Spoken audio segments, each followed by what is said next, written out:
All right. Some of you asked me about my personal branding journey. Okay. Like, how did I start? Where did I start? How did I know? Some of you asked me even what was my strategy from what I was to what I became. All right. I'll give you a brief outline. Okay. So maybe it'll inspire you to get some ideas. Now, see, when I was an employee, I didn't have to bother about marketing, selling myself. After I get the job finished, just get a monthly salary, go back home. Okay, do your work, go back home. Don't have to bother. But once you become a like freelancer or a businessman and you're marketing and selling your services, you cannot like they say, speak from your ass. You really have to, you see. Like I'll tell you one simple fundamental thing. You can't. You can't say I'm the coach of everything. I'm the coach of life coaching, coactive coaching, relationship coaching, career coaching. uh, you can't be coach for every single thing. You can be only a coach of a special of a discipline.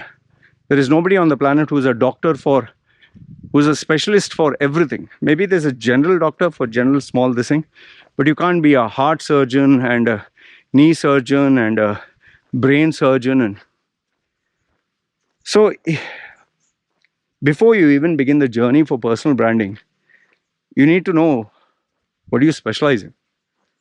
One thing. For me, personal branding is the main thing. Okay. Now, just keep this in mind. What you say that you specialize in, the risk is the risk is maybe there's no demand for your service, which initially there is none, or maybe it'll phase out, or maybe it will be popular for some time and then vanish. Like for example, cryptocurrency. People, when cryptocurrency was booming, they were all cryptocurrency experts. Now the demand has died out, at least not like how crazy it was. So now if you say I'm a cryptocurrency whatever, if you don't have clients, you're dead, right? So first one is you need to know what you're specialized in. One, where you have experience and expertise. And two, you need to make money. Without money, you can be, I don't care what brand you are. No money, nothing. You can brand yourself all you like. You don't make any money, you're useless. With personal branding, you need to have money. That's a default. Okay. That's why I find it so funny when people say, hey, how should I make my logo, man? Logo. What should my slogan be? What should my design, the color there? My dear friend, first focus on what you can offer, then focus on how you can make money. Now, this is where the third problem comes in. The third problem is you can say that you are a coach of anything. But now the question is, why should someone come to you? Why? Why? This, you see, there are so many youngsters, 18, 19, 20.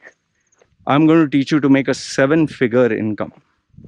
I'm going to teach you personal branding, health and relationships, career. Boss, you're 18, 19, 20 or 25. What experience of life you're saying? Oh yeah, the NBA, that coach, he never won an NBA, but he's still a coach. Yeah, he has dedicated fucking 30 years of his life or 20 years. He's known in the industry. You're what? A bum.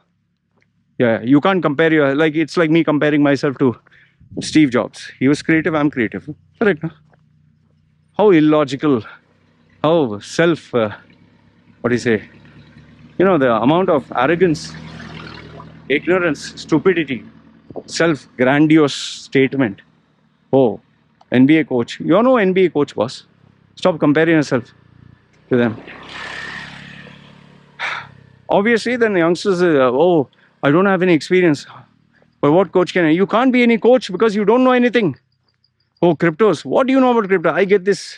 Don't want to take his name. Youngster has just gone to Canada and now he's talking about life and 7-figure income and how to, peak performance. I know him. Just graduated out of college. simply farting from his ass about life and experience, and he's showing his photograph when he was 14 and now he's 19 with the physique. How did I go from this to this? What the people who fall for this shit are really stupid. And then you remember I told you about a girl. What? I am India's top 250th coach, top rated, award winning. What award? You must have won a small award with a small group of girls and got a small trophy which is costing $1. What award winning? The stupidity never ceases, it's unbelievable. Then, okay. See, the logo, the slogan, all that. Yes, it is important to stand out. But substance is more important than the logo. For me, my logo is my face because it stood out. Many people think if they put their alphabet, suppose they think, okay, Loy Anthony Machedo, LAM, LM. They put their logo with the black reverse, white font and black background. That's a logo. You call that a logo? And sometimes they'll go online, give a freelance and make 3D and all. The logo does what, man? I can make a logo for my dog. So what does it do? Slogan: achieve the impossible. Greatness is never underestimated. Believe in yourself. And see, my slogan was controversial, communicative, charismatic. Okay. And then later on I changed content driven. So controversial, I'm controversial, my views and all that. Then communicative, I used to focus on communication, how you can communicate yourself through your brand, verbal, written. And finally, before it was charismatic, you see me once, you never forget me. Then I made it content driven because that is what I has to focus. But before I used to advertise it to everyone and tell them, oh, this is my slogan. But eventually I realized the slogan is for me, for it to resonate with me and to be clear what is my direction. In fact, when I ask people, what are the subjects that you are an expert on? Okay, you have to be able to say 1, 2, 3. That's it. You can't say 100. So that is my essence. That is the slogan. And it matches me.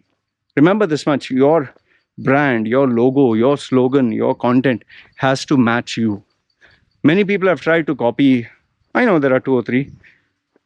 One blonde female, I don't know, she has got maybe a degree. She's got a doctorate, I think, from that wish.com website. She calls herself a doctor in something. Okay, and she's a personal branding strategist, same like me. People don't know before she met me. And okay, copied the content also. Okay, fine, no problem. Do you know what she does? She keeps dressing up like a bunny. I'm not exaggerating. Pink bunny with flappy ears, a unicorn. Sometimes like, hey, like this, and sometimes in the bathtub. Sometimes with a champagne, expensive hotel. Sometimes showing a camel ride. And fine, all that you want to show that you're leading a successful life. People don't know she has a sugar daddy. Okay, fine. Now you'll also say, wow, Loy, she stands out.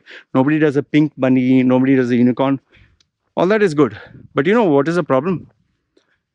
Her clientele, her target market, which is the next point, are the corporates. Just imagine someone dressed up as a bunny with the, the tail, of the bunny, that round ball, showing on the bum menu like this and showing her the champagne. She even had a nude, completely nude. Obviously, it was black and, I couldn't see. And she was like, be vulnerable. I'm sure most of the guys booking her are hoping to get a jiggy. What the? And the nonsense. Oh, so cute. Oh, wow. And all that. What personal branding is this, man? If personal branding was only to shock people, I'll put a sock on my penis and show it like personal branding. Stand out. Doesn't that stand out? Common sense is uncommon.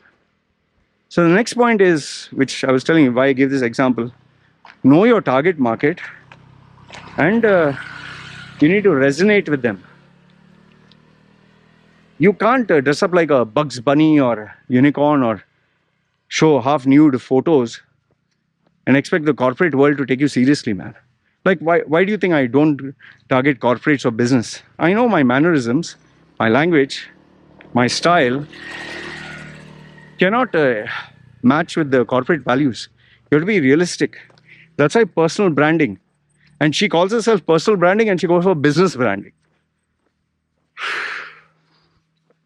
Then I'll just give you, two more points. Okay.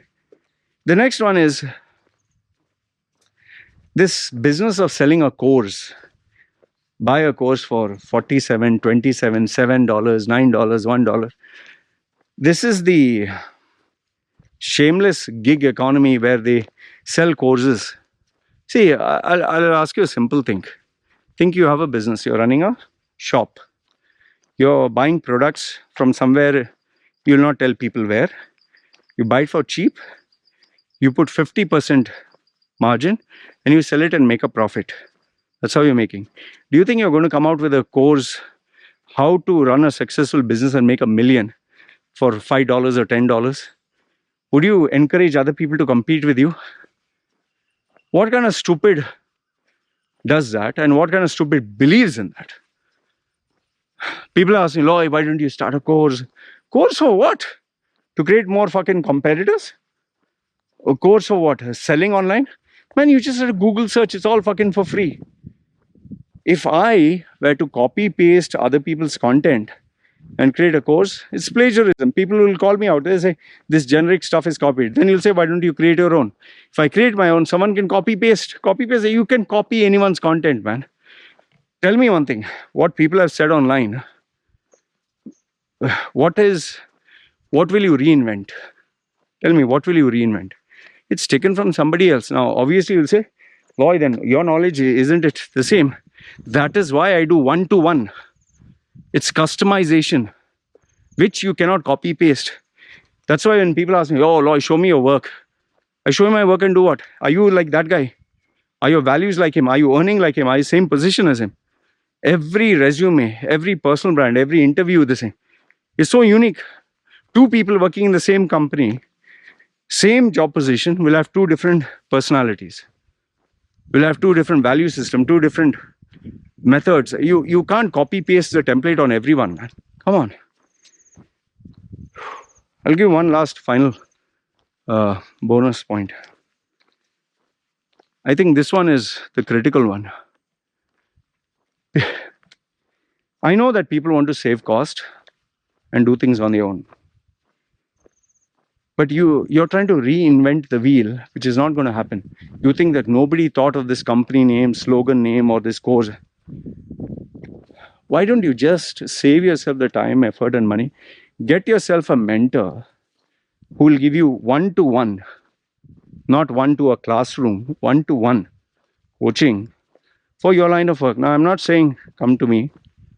Whatever, you're into logistics, go to a logistics guy. You're into, I don't know, engineering, go to an engineering guy. You want to do personal branding, come to a personal branding guy. You want to do, maybe run a health and wellness, go to someone who has an established. Now, obviously, the fact is, if they are running a successful business, they won't entertain you. So there begins a big problem. Who will teach you? Who will want you to be their competitor? So that is a tough one. But always remember, go for someone who has achieved it. Don't go for someone who has not achieved it. It's like, I get people sending me, oh, I'll help you get millions of views on YouTube and subscribers. And then I check how many subscribers they have. They don't have anything. They don't have any views. You don't have views. You're going to make my views? No, we are made for other clients. Yeah, because you take, like an idiot, you take from some of these paid websites. I'm not stupid. Anyway, this is what I want to tell you. See, remember this, end of the day now. This is one very important principle I keep in mind. I always tell myself, the person I'm speaking to is not dumb. They're not stupid. They're intelligent. They know more than me. They are better than me. So I need to really up my game to earn their respect, or it's really bad. And that's what I've always done. I've always upped my game. Never underestimate the person you're speaking. If the person can pay you money, give them really the world's best service, the best of yourself. And over a period of time, you'll grow. Haters will be there. People who can't afford your service will blabber like barking dogs. They'll always be there.